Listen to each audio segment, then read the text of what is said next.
A los jóvenes les interesa la política tanto como los adultos. La diferencia es qué interpretamos como política. Aquí es donde vienen las diferencias generacionales y son muy fuertes.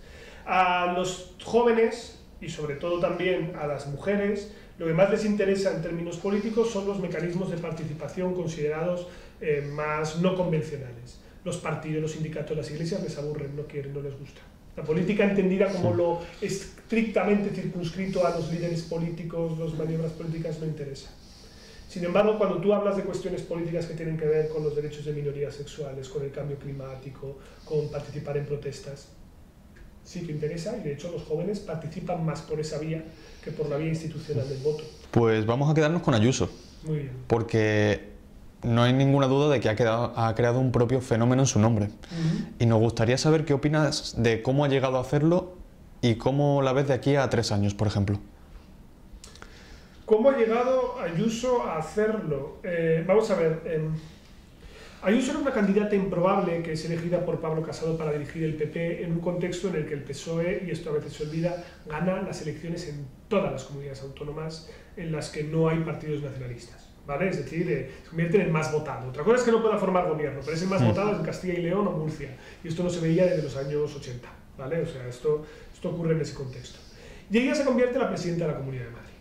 Desde la presidencia de la Comunidad de Madrid, ella engarza muy bien con algunos elementos que están muy metidos en el ADN y en la tradición del PP madrileño. El PP madrileño es una subvariante del PP, porque es que según el territorio tiene unas orientaciones u otras, que siempre se ha caracterizado por 2 factores clave. El primero es orientarse mucho hacia Estados Unidos, en el sentido de que ellos son muy admiradores de aproximaciones anarcoliberales. Ellos siempre han estado mucho más a la derecha en temas de impuestos y en temas de guerras culturales, entre comillas, que el resto del PP. Si tú ves el PP en otros sitios, pues es más templado, o depende de cómo, o puede ser más oportunista, pero no tiene una posición tan duramente dogmática.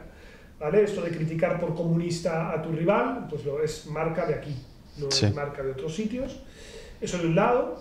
Y del otro lado, el de tratar de convertirse en un polo de contrapoder a el gobierno de Sánchez, como es a lo que instrumentaliza Ayuso, convertirse en un contrapoder al propio liderazgo del Partido Popular. Y esto diréis, bueno, esto es trampismo, la gente es un poco olvidadiza muchas veces de las cosas, ¿no? Entonces tiene que buscar referentes cercanos, pero yo digo, esto no es Trump, esto es Esperanza Aguirre, esto es marca de la casa, pero esto ya lo conocíamos. No es algo extraño. Hubo un periodo que fue de interinidad durante la época Cifuentes, González, etcétera, ¿vale? Que fue un periodo en el que el PP está en una situación muy débil y muy complicada cuando se va Esperanza Aguirre, pero aquí, digamos, vuelve al carril. Entonces, el encumbramiento de su figura ha obedecido a muchos factores, no hay solo uno, evidentemente, pero desde luego, el tener la Comunidad de Madrid con la capacidad de irradiación que tiene y la cantidad de capacidad que tienes para marcar agenda pública y atraerse a medios de comunicación. Esto es algo evidente que ya lo sabía hacer. Su comunicación y su política de comunicación con un desparpajo y una cercanía, etcétera, que permite conectar con un votante más de la calle. Tercero, la enorme habilidad de sus rivales para encumbrarla. Aquí hay que quitarse el sombrero, por ejemplo, cuando Pedro Sánchez tiene la idea de organizar una cumbre bilateral entre Díaz Ayuso y Pedro Sánchez. Estamos hablando del año 2020 finales, ¿vale? Para buscar un acuerdo. Ahí tenemos las banderas de España, las banderas de la Comunidad de Madrid. Parecía que hay un encuentro entre jefes de Estado. ¿Por qué hacía esto la izquierda y Pedro Sánchez? Pues porque no se daban cuenta de una cosa, ¿no? Ellos pensaban que cebando a Díaz Ayuso debilitaban a Pablo Casado. Y eso es verdad, y ha terminado pasando así. Pero lo que no se dan cuenta es de que han cebado a su rival. Demasiado. ¿Vale? Esto es algo que le pasa a la izquierda con mucha frecuencia, porque ahora con Feijóo se lo van a comer también. O sea, Feijóo, el moderado, le han pasado mucho la mano por el lomo desde la izquierda, diciendo que qué bien lo hace respecto al radicalismo que tiene Ayuso o el radicalismo que tiene Casado. Bueno, pues ahora viene aquí y ahora va a ser competitivo con votantes moderados y de la izquierda, cosa que tú en un principio no anticipabas. Y en esa situación en la que además Díaz Ayuso aprovecha el contexto para un adelanto electoral sorpresivo, en el que Ciudadanos en la Comunidad de Madrid es particularmente torpe y sin liderazgos, le permite fagocitar todo ese voto, en el que incluso tiene la ayuda que no viene solo de la construcción de su figura, sino incluso la propia contienda electoral, ¿no? Vemos una progresiva coordinación del voto de Ciudadanos detrás de Ayuso durante la legislatura ordinaria, se enfrenta a Pedro Sánchez con una política muy distinta, también lo que hace a las aperturas de los locales y tal, la caña, la tapa, todo esto, y esto le ayuda a ganar prestancia, y luego ya hay un elemento que es un clavo, yo diría, definitivo en el ataúd de la izquierda y fundamental para su victoria electoral en el año 2021, que es que Pablo Iglesias decide saltar. Cuando Pablo Iglesias viene a la Comunidad de Madrid, vemos automáticamente en el promedio de sondeos un crecimiento de 3 puntos del PP. O sea, si había alguien del PP que había pensado que a lo mejor se quedaba en casa, Pablo Iglesias lo terminó de sacar, ¿vale? Y ante esto, ahora la verdad, tú tener unos resultados electorales tan buenos en una comunidad autónoma que es fundamental, donde está radicado la mayor parte de la prensa y de la corte española, pues termina generando el que tu figura crezca tanto. Y ese es el fenómeno Díaz Ayuso. ¿Dónde estará en 2023? Pues va a depender de dónde esté Feijóo en 2023. Si Feijóo es capaz de convertirse en presidente, entonces Díaz Ayuso seguirá aquí. Si no, ya veremos, porque depende de cómo quede el PP, si se puede sacar acuerdo de gobierno o no, de si se queda en la oposición. Yo creo que a lo mejor puede tener 2 rondas Feijóo, ¿vale? Es decir, podría ir a la ronda del 23 y después a la siguiente legislatura, pues tampoco sabemos cuánto duraría la legislatura, ¿no? Pero ya a la siguiente me extrañaría que Ayuso no empezase ya a plantearse el salto, es joven todavía, o sea, es muy tiene joven. margen para poder colocarse. Perfecto, pues vamos a cambiar ya de plano, vamos a alejarnos un poquito del PP y vamos a ir hacia la monarquía, porque con el auge de la ultraderecha también ha aumentado el sentimiento republicano en cierta medida. Y queríamos preguntarte qué opinión tienes tú acerca del rey actualmente y las funciones que sigue teniendo.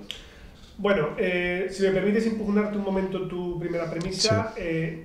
La erosión de la corona era anterior a la emergencia de la derecha, de la extrema derecha. Es decir, ya vemos que entre cohortes más jóvenes, como uno podría anticipar, no hay el efecto de gracias rey por la transición, entre personas más a la izquierda, también por la emergencia de partidos claramente republicanos más fuertes, es decir, Podemos ir más fuerte electoralmente, también tiene más capacidad de radiación, y luego en los territorios plurinacionales, evidentemente también hay un impacto importante, tanto en el País Vasco, esto ya lo sabíamos, pero por ejemplo en Cataluña, evidentemente su figura está mucho más erosionada. Ya estaba erosionada de antes, pero ahora más, o sea, eso es anterior a la extrema derecha. Me preguntas, el rey actual, sus funciones, ¿qué tiene que hacer? Si me preguntas por sus funciones, no estorbar, ¿vale? Es así de sencillo. Una monarquía parlamentaria, el rey tiene un papel exclusivamente simbólico, en España incluso el propio rey ha renunciado a cualquier poder moderador o arbitral, no es como Alberto II intentando apoyar la formación de gobierno en Bélgica para desatascar la situación, es decir, él siempre pasa la pelota. Y lo hizo, por ejemplo, cuando Mariano Rajoy renunció a formar gobierno en el año 2016, la primera vez que alguien renuncia al mandato del rey para formar gobierno, y él, pues, en vez de coger y retener el mandato y decir a los partidos que se tienen que poner de acuerdo y poner así, y esperar y retener el mandato, prefirió dárselo a Pedro Sánchez para quitárselo de encima, ¿vale? Para que ni le pregunten, ¿vale? Y esto, por cierto, eso sí que es, por ejemplo, una decisión política, ¿vale? Pero bueno, como no tenemos en España regulación sobre esto, y ahora hablaré un poco más del asunto, pues lo dejamos correr. Pero bueno, el rey desde luego tiene que no estorbar, es evidente. Estamos en una república, de momento estamos en una monarquía parlamentaria. Si pasáramos a un sistema republicano, yo tengo claro que preferiría antes una república como la italiana o como la alemana que una con elección directa del presidente. Para mí es muy importante que tengamos un ejecutivo que nazca de la legitimidad del Parlamento, y por lo tanto lo deseable a mi juicio es que nuestro primer ministro, presidente del gobierno en España, tenga esa mayoría parlamentaria. No quiero un ejecutivo bicéfalo ni quiero una superconcentración de poder a la Macron, ¿vale? Prefiero que tengan que rendir cuentas ante el Parlamento, porque creo que el parlamentarismo aquí es algo que tendríamos que desarrollar incluso un poco más. Y yo creo que el rey en estas circunstancias, pues evidentemente lo que necesita, y yo creo que es algo que le harían un favor si incluso se lo hicieran, es, como os comentaba antes, una ley orgánica de la corona, una regulación. Lo que no puede ser es que ahora mismo haya quedado todo al arbitrio de los artículos que están en la Constitución y la plena soberanía del rey para administrar el patrimonio de la Casa Real. Eso no puede ser. Eso no puede ser. y por lo tanto tiene que estar tasado en una ley exactamente el estipendio público que recibe, un inventario, digamos, de los bienes que tiene, qué cosas sí se pueden hacer y cuáles no, qué ocurre cuando el rey va de viaje, por ejemplo, tiene que estar tasado con quién puede viajar y con quién no. No es solo que vaya un ministro de acompañante, es, por ejemplo, tú puedes viajar con empresarios, si es así, ¿dónde? ¿Y tú puedes tener derecho a tener negocios privados o no como rey? Esto, por ejemplo, en Inglaterra o en Reino Unido no es problema. La familia real tiene muchos negocios privados. O en otros lugares no tiene por qué ser problema, pero nosotros sabemos que sí lo puede hacer. Y para mí esto es fundamental, porque el escándalo de corrupción que afecta al rey emérito es algo que salpica a la institución en su conjunto, pero sobre todo extiende una pregunta que yo creo que es legítima. ¿Se enteraron todos, menos el rey vigente, de lo que estaba pasando? Algo difícil. No, es un poco difícil de creer, porque nosotros tenemos mecanismos tanto penales como políticos para hacer rendir cuentas a aquellos representantes que han tenido un comportamiento impropio, ¿vale? Por ejemplo, pues eso, Mariano Rajoy fue castigado mediante una moción de censura y fue expulsado del poder. El Parlamento le rindió cuentas. Luego, además, el Partido Popular ha sido condenado por corrupción, penalmente. ¿Vale? Pero un jefe del Estado no. El jefe del Estado es inviolable.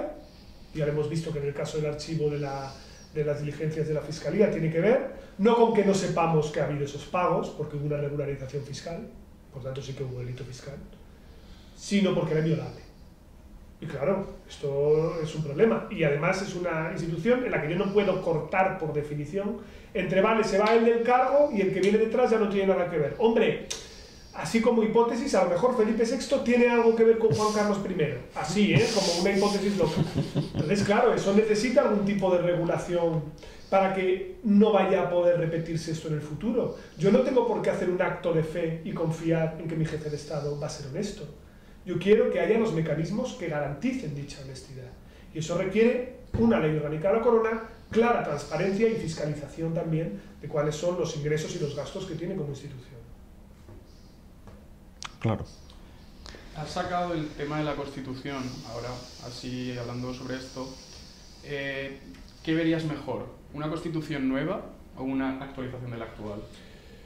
Yo creo que es un dilema falso, en el siguiente sentido, ¿no? Ninguna Constitución es totalmente nueva. O sea, en el fondo, si hiciéramos un proceso constituyente, significaría que España ha estallado en 1000 pedazos. Así de claro, habría una revolución o una guerra o un proceso de secesión violenta o algo parecido. Por lo tanto, desde una perspectiva no de lo ideal, sino de lo político, y evidentemente desde la perspectiva ideal, pues mira, me sentaría y haría una constitución nueva, claro, pero lo haría como yo quisiera y probablemente la haría algo que a mí me parece fundamental, más cortita, ¿vale? Hay una tendencia siempre a meter todos los sueños en la Constitución. No, mira, yo lo que necesito es una Constitución corta, operativa y clara, ¿no? Pero yo creo que la reforma de la Constitución, que es algo que en otros países se hace con mucha normalidad, es decir, Alemania reforma de media su Constitución cada 3 años y no se cae el mundo. En España es muy difícil, y lo sabemos. Es muy difícil porque no solo requiere unas mayorías muy grandes y la parte agravada encima no solo requiere esos 2/3, sino también disolución de cortes, convocatoria de nuevas elecciones, otra vez 2/3 y un referéndum. O sea, depende de lo que tú quieras tocar, es un jari importante. Es que además los elementos en los que puede haber acuerdo, nadie se atreve a tocarlos porque todo el mundo tiene miedo de que si abres ese melón vaya a generar una dinámica de reforma más severa. Y me explico. Si tú ahora, vale, imagínate que yo quiero hacer esta reforma que está pendiente en España de un artículo, ahora no recuerdo el número exacto, que es para quitar la idea de las personas discapacitadas, ¿no? Que están tratadas en la Constitución y bueno, sería ajustar una palabra para que se recoja constitucionalmente sus derechos y sea más ajustado a la nomenclatura actual, ¿no? Bien, vale, pues puede haber un consenso, sí, puede haber un consenso sobre esto.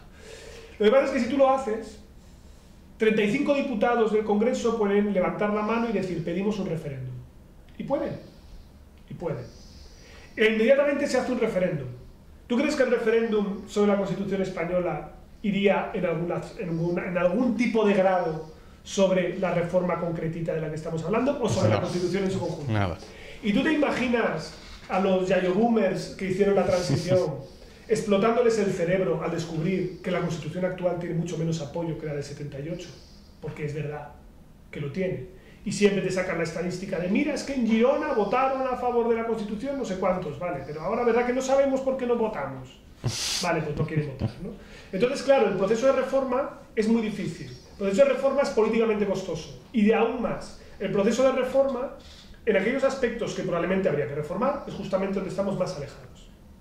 Ojo, que la reforma y el consenso es un punto de llegada, no de partida. Todo el mundo está alejado y va convergiendo, ¿vale? Es decir, una negociación de paz va de dos posiciones que están tan enfrentadas que se matan entre ellas. Y parece que nada las va a hacer reconciliarse, hasta que llega un momento en el que la correlación de fuerzas se va equilibrando, va cambiando y dice, venga, pues nos sentamos y buscamos un acuerdo, ¿no? Bien.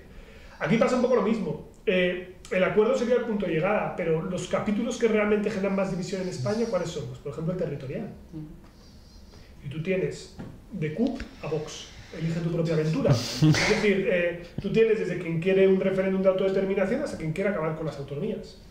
Y nuestra Constitución no es militante, o sea, nuestra Constitución tiene algo muy bueno respecto a otras, que es que, o al menos tiene dos elementos muy buenos, algo le hemos perdido. El primer hecho es que no es militante, es decir, no hay ninguna cosa que no se pueda reformar y no hay, como sí tienen otras constituciones, y digámoslo así, no exige adhesión a unos principios generales. Tú puedes competir en el juego aunque quieras destruir España o destruir la Constitución, lo que quieras. Vale. Eso es un elemento que desde la perspectiva democrática es paradójicamente muy saludable, es decir, permite que el perímetro del terreno de juego sea más amplio, ¿no? Pero hay otro elemento que también es fundamental, que es que cuando los constituyentes hicieron nuestra Constitución, la hicieron lo suficientemente contradictoria y chiclesca, por decirlo de alguna manera, para que todo el mundo se sintiera cómodo. Artículo 2 de la Constitución española. Se garantiza la sacrosanta unidad de la patria común e indivisible de todos los españoles y conjunción copulativa, es simétrico, se reconoce también el derecho de autonomía de nacionalidades y regiones. España es unitaria, pero al mismo tiempo España es descentralizada, y además digo que hay nacionalidades y regiones, que una nacionalidad nadie sabe lo que es, pero estamos diciendo en el fondo que hay naciones y hay regiones. Pero no vamos a decir nación porque he dicho nación antes, entonces hay que inventarse otra cosa. ¿Vale? Esto solo tenía la Constitución de la Unión Soviética y la nuestra, lo de nacionalidad, no la vas a ver en otros sitios. Bueno, pero esto es la prueba de que la Constitución estuvo diseñada para que todo el mundo pudiera más o menos sentirse cómodo y no repetir lo de siempre, que es una Constitución de parte. El problema es que el no ir reformándola con el tiempo ha hecho que haya un actor que es político, que la haya ido comprimiendo y la haya ido cerrando, que es el Tribunal Constitucional. El Tribunal Constitucional ha dicho, bueno, pues esto lo interpreto así, esto se tiene que interpretar así, esto de esta manera tal. Y entonces la sucesión, además, muchas veces de mayorías conservadoras en el Constitucional, ha hecho que el margen interpretativo de la Constitución se vaya cerrando y por lo tanto sea más rígida hoy de lo que a lo mejor era hace 20 años. Claro. Y por lo tanto que requeriría una reforma, pero cuanto más rígida se haga y más tiempo tardemos en reformar, más problema va a tener la Constitución, porque más probabilidad tendrá de convertirse en obsoleta y llegar un momento en el que digamos, bueno, pues a lo mejor la quitamos y hay que buscar otra. La no reforma es el mayor riesgo que tiene nuestra Carta Magna. Al fin y al cabo es eso porque la Constitución del 78 se hizo uniendo prácticamente todas las ideas que existían en España en ese momento por el momento en el que vivíamos. Entonces, es una Constitución muy moderna para entonces, pero que a lo mejor se queda coja ahora. Es decir, entonces teníamos todas las ideas, veníamos del franquismo, no había democracia, pero ahora la realidad es que tenemos un marco político muy amplio en el que todos están jugando y hay que intentar, no cerrarlo, pero intentar sí cerrar el coto, por llamarlo de alguna forma. Entonces, a lo mejor ahí es cuando la Constitución se queda coja por el hecho de que tenemos una Constitución muy amplia y ahora ya no es tan amplia. Entonces, ahí a lo mejor sí que se necesitaría la reforma por ese hecho. Bien, pues que se haga. Pues hablamos. Luego llamamos a Pedro Sánchez. Spoiler, va a ser muy difícil que la veamos. Sí. Y bueno, pues continuando un poco con tema política y tal, política en jóvenes, nosotros. La política de los jóvenes no está bien vista, por decirlo de alguna forma. No es que no esté bien vista, sino que no interesa la política de los jóvenes. ¿Por qué no interesa y cómo podrías hacer que la política interesase? Vale, pues te voy a negar la mayor. Sí interesa. Los datos que tenemos en el estudio de juventud del año 2020 señalan que la política interesa mucho, bastante, a 4 de cada 10 jóvenes, que es casi tal cual el mismo porcentaje que le interesa a los adultos. A los jóvenes les interesa la política tanto como a los adultos. La diferencia es qué interpretamos como política. Aquí es donde vienen las diferencias generacionales y son muy fuertes. A los jóvenes, y sobre todo también a las mujeres, lo que más les interesa en términos políticos son los mecanismos de participación considerados más no convencionales. los partidos, los sindicatos, las iglesias les aburren, no quieren, no les gusta. La política entendida como lo estrictamente circunscrito a los líderes políticos, las maniobras políticas, no interesa. Sin embargo, cuando tú hablas de cuestiones políticas que tienen que ver con los derechos de minorías sexuales, con el cambio climático, con participar en protestas, sí que interesa, y de hecho los jóvenes participan más por esa vía que por la vía institucional del voto. Entonces, en el fondo, hay un desacople, porque a veces tenemos una visión un poco estrecha de lo que es la política respecto a lo que realmente es en su conjunto. Y esto, y aquí es donde entiendo el significado de tu pregunta, ¿no? Y esto a quienes interpela en realidad es a los actores políticos convencionales, es decir, los partidos políticos y las organizaciones políticas clásicas tienen un problema para sintonizar con la gente joven, y eso es evidente, porque no hablan su lenguaje, porque no se aproximan a los temas que les interesan. Y yo creo que la responsabilidad les compete a ellos, es decir, son ellos los que tienen que intentar aproximarse. Y si no lo hacen, pues habrá otros actores. No todos son iguales en esto, porque es verdad que hay algo bien curioso, ¿no? Que es que la generación es lo que mejor explica, o es de los factores que mejor explican el voto en España. Es decir, si tú has nacido del 85 para adelante, tu probabilidad de votar al bipartidismo es 4 veces menor que a la inversa. Es decir, las generaciones jóvenes prefieren a partidos nuevos. Y eso da a entender también que hay preferencias distintas y que hay prioridades distintas. Y por eso me llamaba tanto la atención, ¿no? El otro día cuando el presidente del gobierno decía en sede parlamentaria, se vienen tiempos difíciles. Y claro, yo pensaba, ¿y alguien que ha nacido en los 2000 ha vivido otra cosa que no sean tiempos difíciles? Sí. Porque yo creo que, ¿vale? O sea, yo dando clase a gente de 18 años aquí en la Carlos III, pues es que, en fin, su primer recuerdo político son los recortes de la era Rajoy en el año 2011-2012. Y ese es su primer recuerdo político. No se acuerda ni de lo que era una buena burbuja inmobiliaria, ¿vale? Que al menos mi generación algo se acuerda, pero es que eso nada.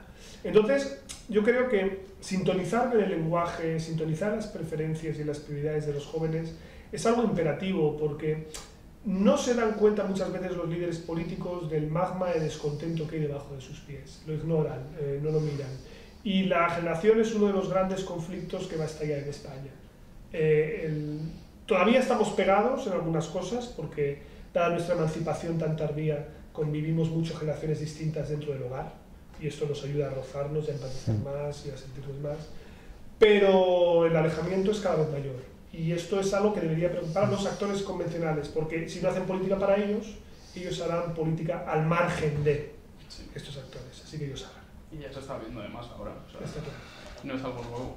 Gran parte del éxito de Podemos, por ejemplo, se debe a esto. Incluso. Sí, claro. Es decir, desde márgenes políticos distintos, pero efectivamente sabemos además que el voto joven tiende a concentrarse más en esos dos partidos.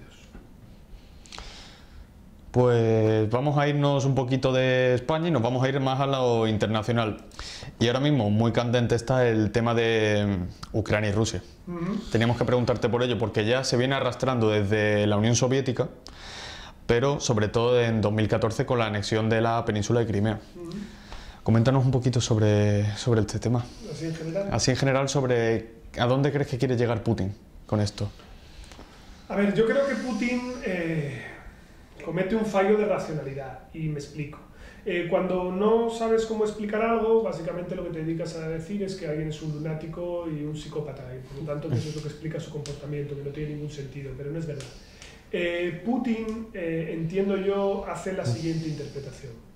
Estoy en un contexto en el que yo quiero revitalizar el área de influencia correspondiente a Rusia y hasta cierto punto reconstruir un cierto proyecto de carácter imperial mediante y esto lo dice textualmente, mayor beligerancia en aquellos entornos en los cuales puede haber minorías rusófonas o considero yo que haya personas que sean de nacionalidad rusa que puedan estar amenazadas. Ante esta tesitura, Putin hace la interpretación de que, primero, Occidente y la comunidad internacional está dividida respecto a sus ansias de expansionismo. Y es algo que tiene cierto sentido que él pensara, porque la fase diplomática previa al proceso de invasión, las capitales europeas, Estados Unidos, estamos todos muy divididos, no sabemos muy bien qué hacer. Entonces estamos de acuerdo en que nadie quiere guerra, pero no es lo mismo la posición a lo mejor de Alemania, que es mucho más tibia, respecto a la que tiene Polonia, que es mucho más dura, o las repúblicas bálticas. O Estados Unidos, que está diciendo todo el rato que va a invadir en cualquier momento, nadie le hacemos caso, y luego efectivamente invadieron según dijeron, ¿no? Por lo tanto, él pensaba que la comunidad internacional iba a estar mucho más dividida. No ha sido el caso. la reacción ha sido unánime y contundente, asumiendo incluso un coste de carácter económico, actuando en el margen económico con unas sanciones durísimas sin precedentes, pero también desde la perspectiva militar, algo que no ha tenido nunca precedentes en la historia de la Unión Europea. Vamos a dar directamente armas a los contendientes para equilibrar el terreno de juego. 2. Putin pensaba, creo yo, que su capacidad militar iba a ser mucho más contundente y mucho más rápida, ¿vale? Y yo creo que esto, la lectura que hace él, es que la anexión en Crimea fue relativamente fácil, la invasión del Donbass ha sido relativamente sencilla, por tanto, una invasión total de Ucrania puede generar un armisticio relativamente rápido y posiciones ventajosas para una eventual negociación que pudiera pasar tal vez por la anexión de zonas costeras o incluso el establecimiento de un gobierno títere. De hecho, vemos que él va cambiando el casus belli, la razón de la invasión, en varios momentos, ¿no?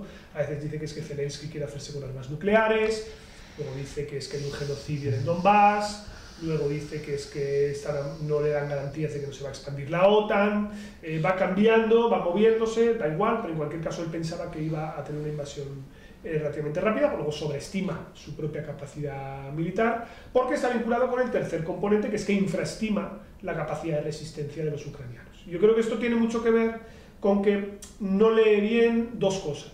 De un lado, que Ucrania se ha rearmado de manera muy importante a partir del 2014, es decir, cuando ya ha sido invadido tiene cierto sentido el que sospeches que te puede volver a pasar, entonces es verdad que tú te pertrechas y te equipas mejor, y ahí es verdad que los equipamientos occidentales han jugado un papel, pero al mismo tiempo yo creo que él tiene una lectura un poco naif y termina bebiendo un poco de su propaganda, cuando él piensa que a lo mejor efectivamente los rusófonos, la gente que habla ruso dentro de Ucrania, se va a alzar en su favor, incluso le va a recibir como libertador. Y ocurre justamente lo contrario. Él termina generando un sentimiento de identidad nacional total. Es decir, no hay nadie que no se crea ya allí ucraniano. Y de hecho señaliza el que el propio Putin pierde a Ucrania. ¿Por qué? Porque pierde el corazón de los ucranianos. Es decir, está en un contexto en el que la opinión pública se inclina ahora masivamente por la entrada en la OTAN, por la entrada en la Unión Europea, en el que los candidatos prorrusos incluso terminan apoyando al gobierno de Zelensky.